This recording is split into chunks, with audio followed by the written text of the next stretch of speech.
Hi everyone, Barbara here again with a quick and simple project using ColourArte's vivid ultrametallics, water, and polymer gloss medium.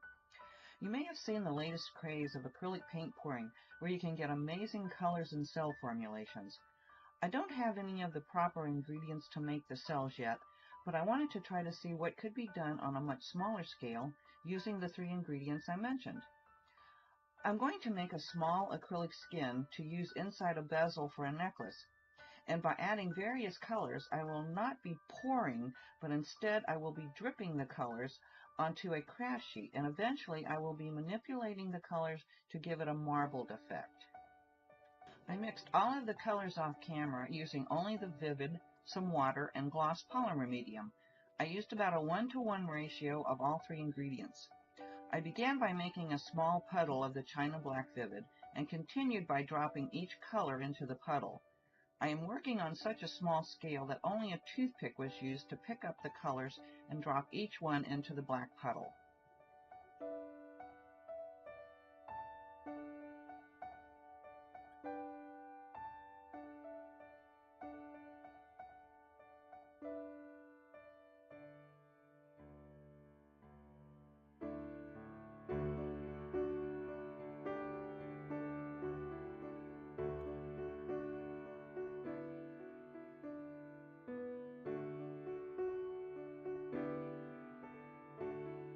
I am adding more drops of the China Black into the center of each of the droplets and then moving the piece back and forth to let the colors move about and do whatever they will. I decided to help the colors move by using a pen, running it through the colors to give it that marbled effect. I simply used a crisscross type of motion. I'm not blending the colors, but I'm simply moving them about through the black background.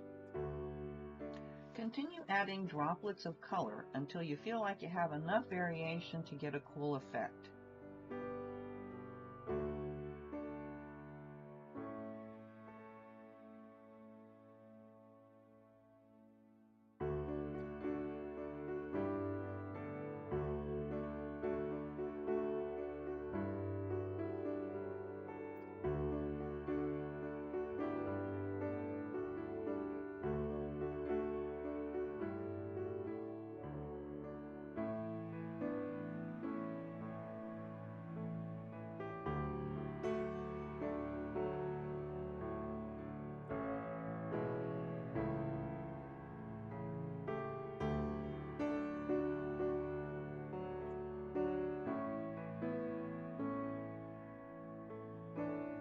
Use the pen again, or whatever tool you have, to move the colors and make your tiny designs throughout.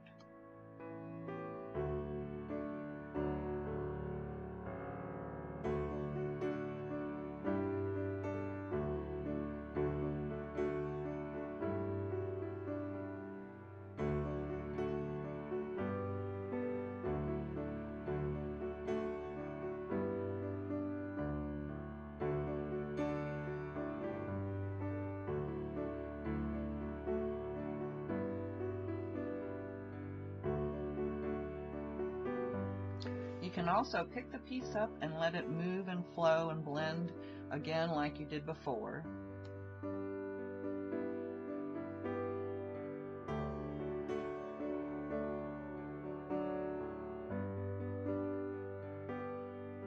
Can you see that marbled effect coming through now? Continue the same process, adding colors and manipulating with the pen or by moving the piece around to get those colors flowing. I'm afraid it can be very addictive because it is so much fun to add the colors and see what else is going to happen.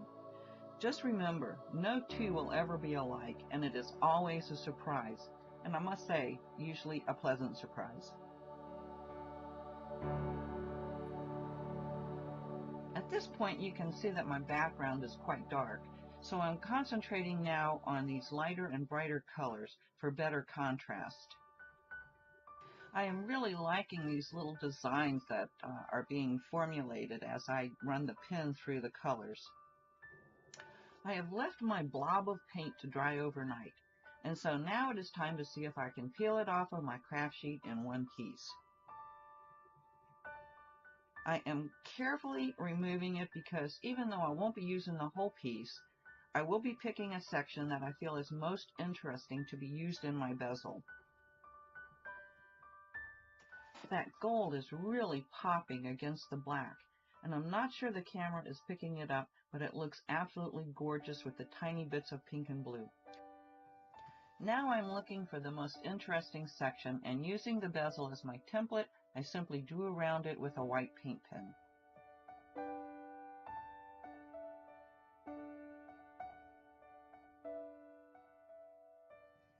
You can use scissors to cut through the skin just inside the lines, and then place it in the bezel to see how it fits.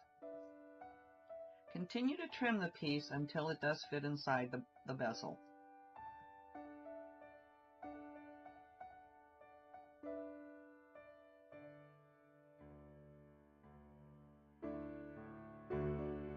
I didn't use any glue to adhere the acrylic skin to the bezel, but you certainly could if you feel it is not sticking well. I used the tip of my wooden pick to burnish the edges. I think it looks like a couple of feathers. What do you think?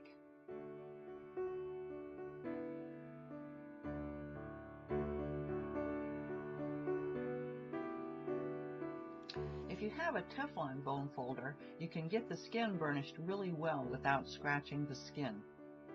Or perhaps even placing a piece of wax paper over it and using a regular bone folder.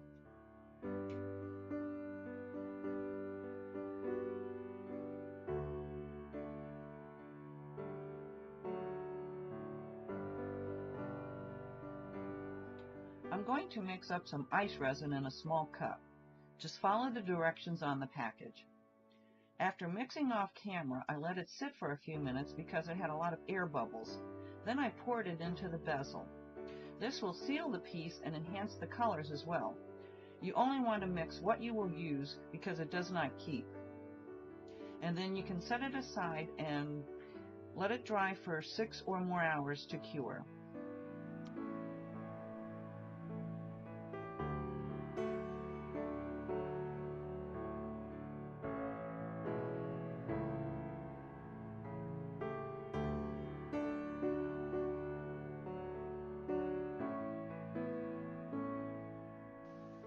If you still see some air bubbles in the resin after pouring, you can take that same pin and pop those bubbles just by inserting it into the resin.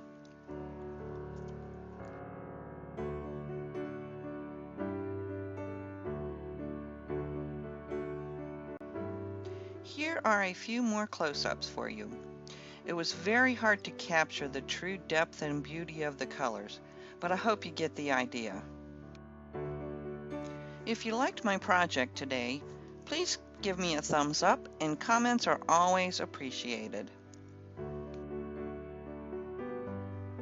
If you would like to see more videos like this, I would surely appreciate it if you would consider subscribing to my channel. As always, thanks for watching, and remember to take time to play.